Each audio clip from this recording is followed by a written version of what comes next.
SSLC Kannada ಭಾಗ 1 ಪದ್ಯ ಭಾಗ 2 ಹಕ್ಕಿ ಹಾರುತ್ತಿದೆ ನೋಡಿದ್ದೀರಾ ಎಂಬ ಪದ್ಯ ಭಾಗದಲ್ಲಿ ಬರುವ ಅಭ್ಯಾಸ ಪ್ರಶ್ನೋತ್ತರಗಳನ್ನು ಈ ವಿಡಿಯೋದಲ್ಲಿ ನೋಡೋಣ.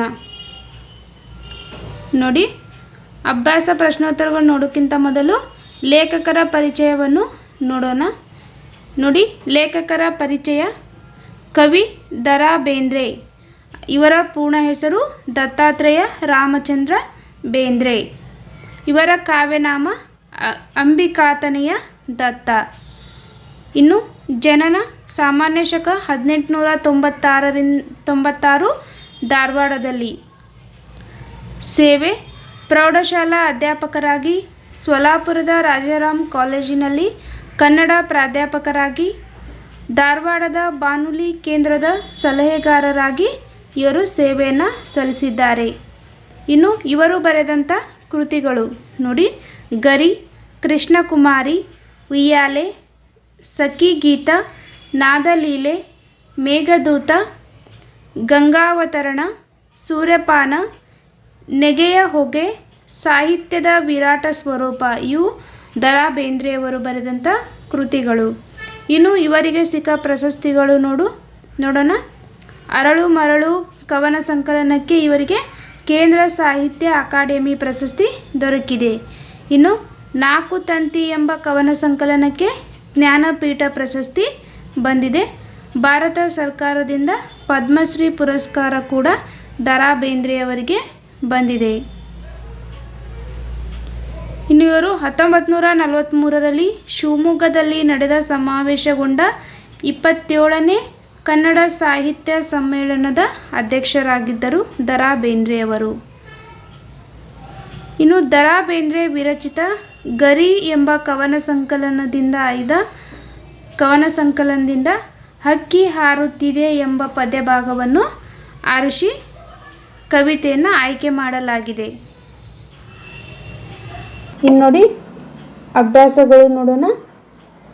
ಅಭ್ಯಾಸಗಳು: ಕೊಟ್ಟಿರುವ ಪ್ರಶ್ನೆಗಳಿಗೆ ಒಂದು ವಾಕ್ಯದಲ್ಲಿ ಉತ್ತರಿಸಿ.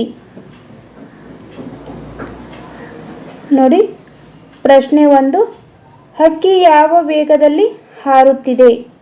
ಉತ್ತರ: ಕಣ್ಣು ರೆಪ್ಪೆ ಮುಚ್ಚಿ ತೆಗೆಯುವಷ್ಟರಲ್ಲಿ ಹಕ್ಕಿಯು ಗಾವುದ ರೀತಿಯಲ್ಲಿ ವೇಗವಾಗಿ ಹಾರುತ್ತಿದೆ. ಇನ್ನು ಪ್ರಶ್ನೆ 2: ಹಕ್ಕಿಯ ಗರಿಯಲ್ಲಿ ಯಾವ ಬಣ್ಣಗಳಿವೆ? ಉತ್ತರ: ಹಕ್ಕಿಯ ಗರಿಯಲ್ಲಿ ಬಿಳಿ ಹೊಳೆ ಬಣ್ಣಗಳಿವೆ. ಪ್ರಶ್ನೆ 3: ಹಕ್ಕಿಯ ಕಣ್ಣುಗಳು ಯಾವುವು? ಉತ್ತರ: ಸೂರ್ಯ ಮತ್ತು ಚಂದ್ರರೇ ಹಕ್ಕಿಯ ಕಣ್ಣುಗಳು. ಪ್ರಶ್ನೆ 4: ಹಕ್ಕಿಯು ಯಾರ ನೆತ್ತಿಯನ್ನು ಕುಕ್ಕಿದೆ? ಉತ್ತರ: ಹಕ್ಕಿಯು ಸಾರ್ವಭೌಮರ ನೆತ್ತಿಯನ್ನು ಕುಕ್ಕಿದೆ. ನೆಕ್ಸ್ಟ್ ನೋಡಿ, ಪ್ರಶ್ನೆ 5: ಹಕ್ಕಿ ಯಾರನ್ನು ಹರಸಿದೆ? ಉತ್ತರ: ಹಕ್ಕಿಯು ಹೊಸಗಾಲದ ಹಸು ಮಕ್ಕಳನ್ನು ಹರಿಸಿದೆ. ನೆಕ್ಸ್ಟ್ ನೋಡಿ, ಪ್ರಶ್ನೆ 6: ಹಕ್ಕಿಯು ಯಾವುದರ ಸಂಕೇತವಾಗಿದೆ?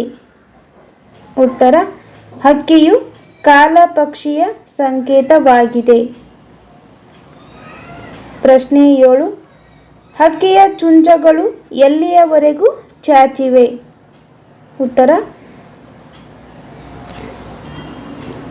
ಉತ್ತರ ನೋಡಿ, ಹಕ್ಕಿಯ ಚುಂಚುಗಳು ದಿಗ್ಮಂಡಲಗಳ ಅಂಚ ಆಚೆಗೆ ಚಾಚಿದೆ. ನೆಕ್ಸ್ಟ್ ನೋಡಿ, ಕೊಟ್ಟಿರುವ ಪ್ರಶ್ನೆಗಳಿಗೆ 2-3 ವಾಕ್ಯದಲ್ಲಿ ಉತ್ತರಿಸಿ. ನೋಡಿ, ಮೊದಲ ಪ್ರಶ್ನೆ: ಹಕ್ಕಿಯ ಹಾರಾಟವನ್ನು ಆಕಾಶಕ್ಕೆ ಹೇಗೆ ಹೋಲಿಸಿದ್ದಾರೆ? ಉತ್ತರ: ಕಾಲವೆಂಬ ಹಕ್ಕಿಯು ಆಕಾಶ, ಮೋಡ, ಭೂಮಂಡಲಗಳ ಎಲ್ಲ ಬಣ್ಣಗಳನ್ನು ಸಮನಾಗಿ ಆವರಿಸಿಕೊಂಡಿದೆ.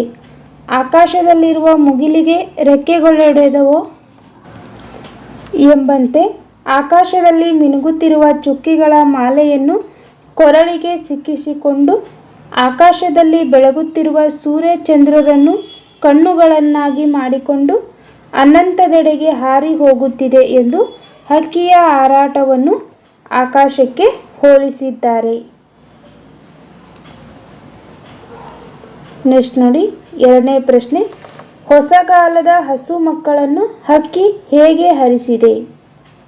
ಉತ್ತರ: ಹಕ್ಕಿಯು ಯುಗಯುಗಗಳ ಹಣೆಬರಹವನ್ನು ಅಳಿಸಿ ಹಾಕಿ ಹೊಸತನವನ್ನು ಅಥವಾ ಒಳ್ಳೆಯತನವನ್ನು, ಹೊಸ ಹಣೆಬರಹವನ್ನು ಬರೆದು ಎಲ್ಲರಿಗೂ ಬದಲಾವಣೆಯಾಗುವ ಒಳ್ಳೆಯ ಭಾಗವನ್ನು ಕಲ್ಪಿಸಿಕೊಟ್ಟಿದೆ. ಹಾಗೆ ರೆಕ್ಕೆ ಬೀಸುತ್ತಾ ಮೇಲಕ್ಕೆ ಹಾರುವ ಈ ಹೊಸಗಾಲದ ಹಸು ಮಕ್ಕಳಿಗೆ ಹೊಸ ಚೇತನವನ್ನು ಅಥವಾ ಶಕ್ತಿಯನ್ನು ನೀಡುತ್ತಾ ಉತ್ತಮ ಭವಿಷ್ಯಕ್ಕಾಗಿ ಅವರನ್ನು ಹಕ್ಕಿಯು ಹರಿಸಿದೆ. ನೆಕ್ಸ್ಟ್ ನೋಡಿ, ಪ್ರಶ್ನೆ 3. ಹಕ್ಕಿಯು ಯಾರ ಮೇರೆ ಮೀರಿ ನೀರನ್ನು ಹೀರಿದೆ? ಉತ್ತರ: ಕಾಲದ ಹಕ್ಕಿಯು ಬೆಳ್ಳಿ ಚುಕ್ಕಿ ಎಂದು ಕರೆಯಲ್ಪಡುವ ಶುಕ್ರಗ್ರಹವೆಂಬ ಹಳ್ಳಿಯ ಮೇರೆಯನ್ನು ಮೀರಿ ಹಾರಿ ಹೋಗುತ್ತಿದೆ. ತಿಂಗಳೂರು ಅಂದರೆ ಚಂದ್ರಲೋಕಕ್ಕೆ ಹಕ್ಕಿ ಏರಿ ನೀರಿನ ಸೆಲೆಯನ್ನು ಹುಡುಕಿ ಅದನ್ನು ಹೀರುತ್ತಾ ಸಂತೋಷವಾಗಿ ಆಡುತ್ತಿದೆ.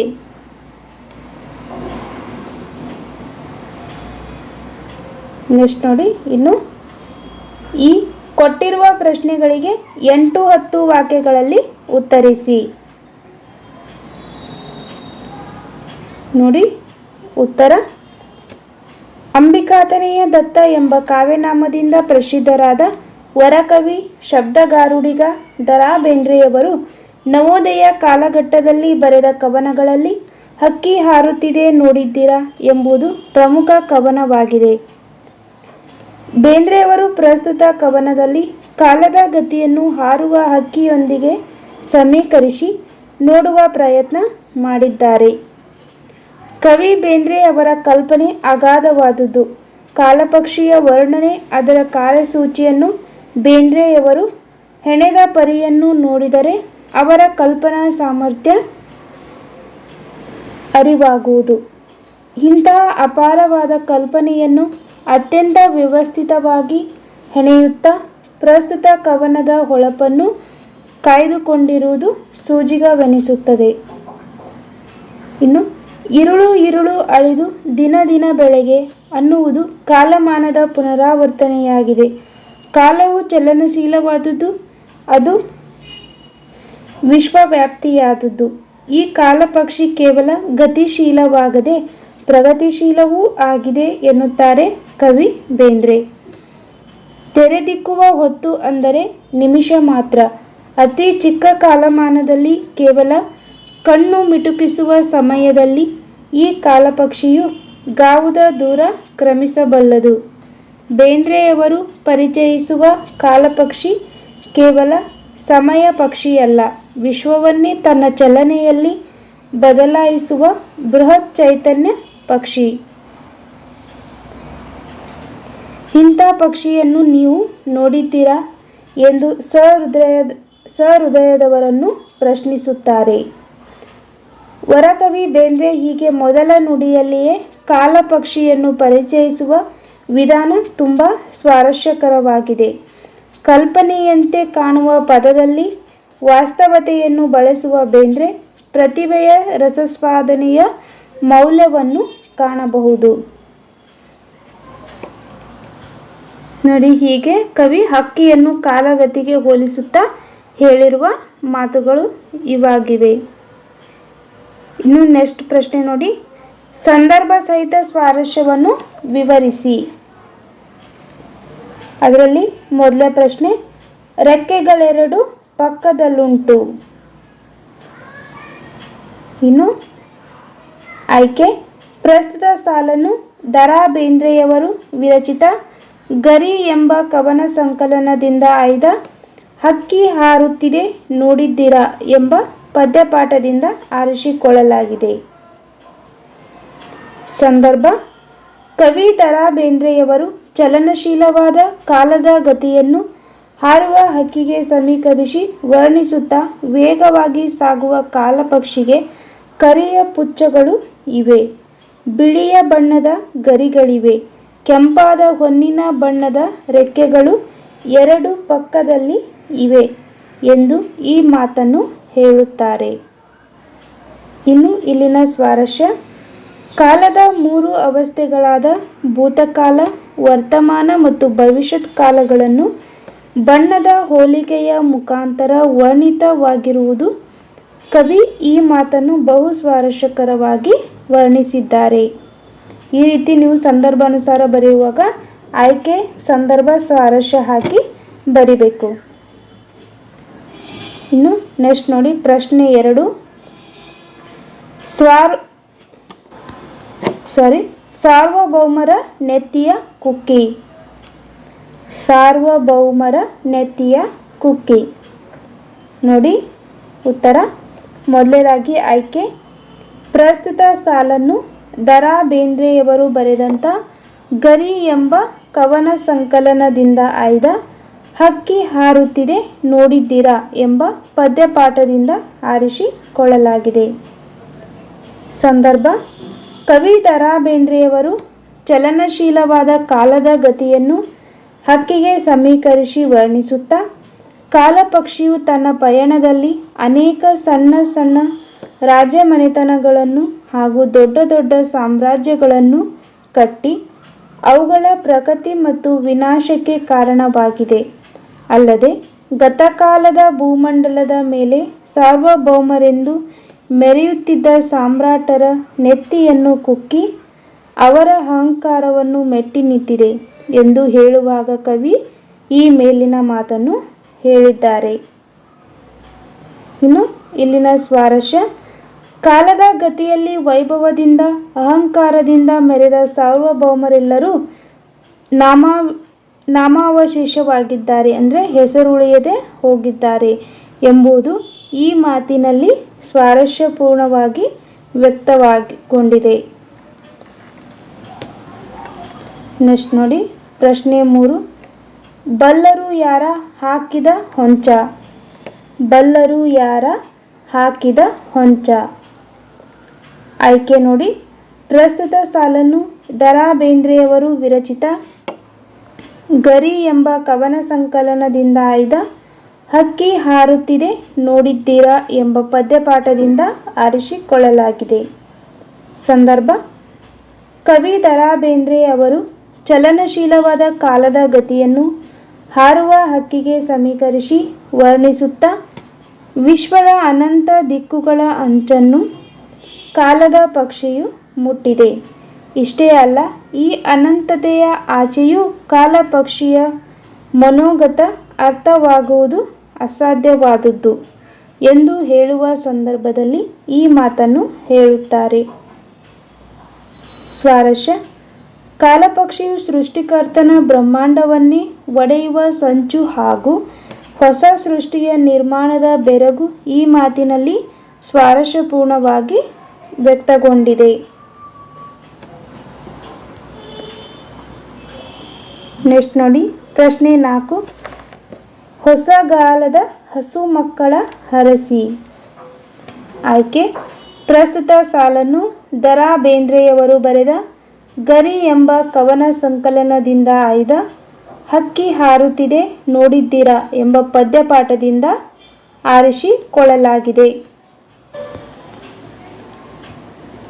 ಸಂದರ್ಭ ನೋಡಿ, ಕವಿ ದ.ರಾ ಬೇಂದ್ರೆ ಅವರು ಚಲನಶೀಲವಾದ ಕಾಲದ ಗತಿಯನ್ನು ಹಾರುವ ಹಕ್ಕಿಗೆ ಸಮೀಕರಿಸಿ ವರ್ಣಿಸುತ್ತಾ, ಕಾಲಪಕ್ಷಿಯು ತನ್ನ ರೆಕ್ಕೆಗಳನ್ನು ಬೀಸುವ ಮೂಲಕ ಭೂಮಂಡಲದ ಮೇಲಿನ ಜೀವಿಗಳಿಗೆ ಚೈತನ್ಯ ನೀಡಿ ಹೊಸ ಪೀಳಿಗೆಯ ಮಕ್ಕಳ ಉತ್ತಮ ಭವಿಷ್ಯಕ್ಕಾಗಿ ಶುಭ ಹಾರೈಸುತ್ತಿದೆ ಎಂದು ಈ ಮಾತನ್ನು ಹೇಳುತ್ತಾರೆ. ಇನ್ನು ಸ್ವಾರಸ್ಯ, ಕಾಲಪಕ್ಷಿಯು ಯುಗಯುಗದಲ್ಲೂ ಜನರಿಗರ ಚೈತನ್ಯವನ್ನು ತುಂಬಿ ಮುಂದಿನ ಜನಾಂಗವನ್ನು ಹರಿಸುತ್ತಿದೆ ಎಂಬುದು ಈ ಮಾತಿನಲ್ಲಿ ಸ್ವಾರಸ್ಯಪೂರ್ಣವಾಗಿ ವ್ಯಕ್ತಗೊಂಡಿದೆ. ನೆಕ್ಸ್ಟ್ ನೋಡಿ, ಪ್ರಶ್ನೆ 5. ಮಂಗಳ ಲೋಕದ ಅಂಗಳಕ್ಕೇರಿ.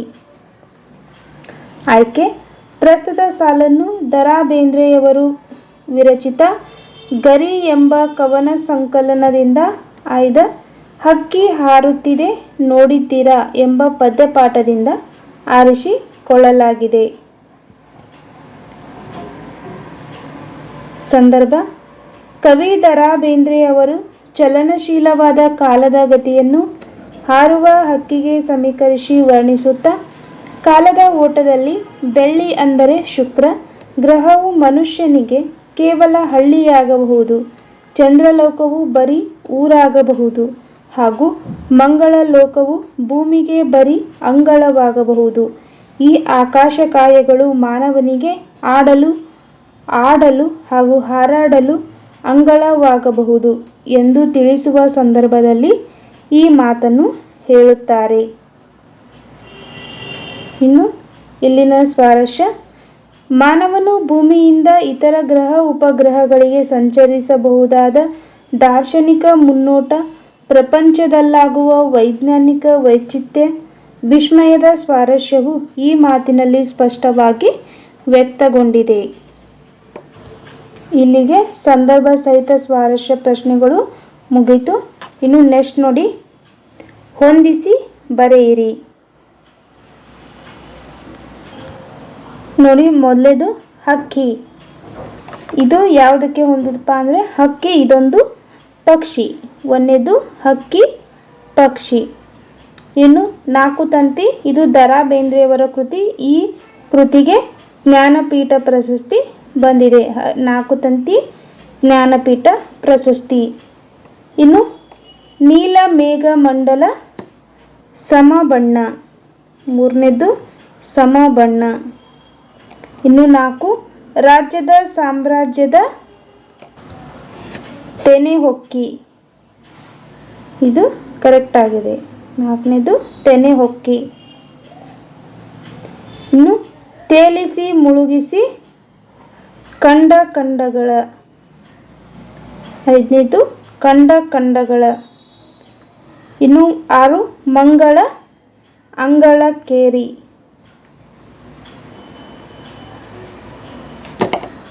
ನೋಡಿ, 1ನೇದು ಹಕ್ಕಿ ಪಕ್ಷಿ, 4 ತಂತಿ ಜ್ಞಾನಪೀಠ ಪ್ರಶಸ್ತಿ. ಹಕ್ಕಿ ಪಕ್ಷಿ ಇದು 1ನೇದು, 4 ತಂತಿ ಜ್ಞಾನಪೀಠ ಪ್ರಶಸ್ತಿ 2, ನೀಲ ಮೇಘ ಮಂಡಲ ಸಮಬಣ್ಣ ಇದು 3, ರಾಜ್ಯದ ಸಾಮ್ರಾಜ್ಯದ ತೆನೆ ಹೊಕ್ಕಿ 4, ತೇಲಿಸಿ ಮುಳುಗಿಸಿ ಕಂಡ ಖಂಡಗಳ 5, ಮಂಗಳ ಅಂಗಳಕ್ಕೇರಿ ಇದು 6. ಈ ರೀತಿ ಹೊಂದಿಸಿ ಬರಿಬೇಕು. ಇಲ್ಲಿಗೆ ಪದ್ಯಭಾಗ 2 ಹಕ್ಕಿ ಹಾರುತ್ತಿದೆ ನೋಡಿದ್ದೀರಾ ಎಂಬ ಪದ್ಯಭಾಗದ ಅಭ್ಯಾಸ ಪ್ರಶ್ನೋತ್ತರಗಳು ಮುಗಿತು. ಮುಂದಿನ ವಿಡಿಯೋಗಾಗಿ ನಮ್ಮ ಚಾನಲನ್ನು ಸಬ್ಸ್ಕ್ರೈಬ್ ಮಾಡಿ ಹಾಗೂ ನಿಮ್ಮ ಫ್ರೆಂಡ್ಸ್ಗೆ ಈ ವಿಡಿಯೋನು ಶೇರ್ ಮಾಡಿ. Thank you.